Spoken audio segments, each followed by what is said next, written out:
Now, all the four Gospels show us, as they do in relation to who Jesus is, they show us the uniqueness of his mission. And from the opening verse of Matthew to the closing verse of John, we have the Spirit-inspired, Spirit-directed record of the Son's mission. So if we want to know the Son, we must soak ourselves in the four Gospels. We must read them and reread them and study them and meditate on them and allow God's Holy Spirit to reveal God's personal word to us through his written word.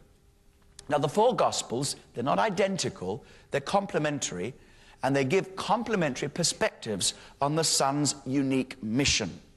So, for example, Matthew emphasizes the truth that Jesus came to establish God's kingdom and to conquer the evil powers of darkness. It underlines the Son's mission, and it involves defeating Satan. That's the keynote. Mark stresses the truth that Jesus came to be the suffering servant, to bear the wrath of God against sin, and to reconcile us to God. It underlines that the mission involves saving sinners. Luke seems to take pains to show that Jesus came to be the pattern for every man and woman in his daily death to self and his desires to the flesh. He came to show humanity how to live and die. It underlines the Son's mission involving living the perfect human life.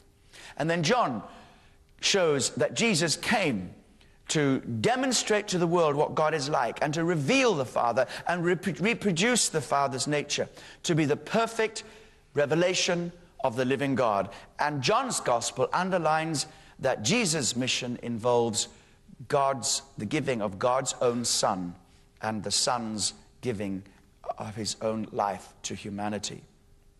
Well, of course, when we look more closely at the Gospels, we see that every facet of Jesus' mission is just a different aspect which is reflected there in those Gospels. We're going to look at this mission of the Son throughout his life, but later on we're going to look at his death, but right now we're going to focus on his mission in life. And we begin with the baptism of Jesus, Jesus' baptism. And so the mission of Jesus really begins at his baptism. That's when he starts his public ministry. And when we look at the baptismal accounts, we can see them from lots of different viewpoints. We can see, for example, that in the Jordan, the Son came to obey the Father and to submit to his will. And then after submitting and obeying, he went forth in authority to rule over Satan.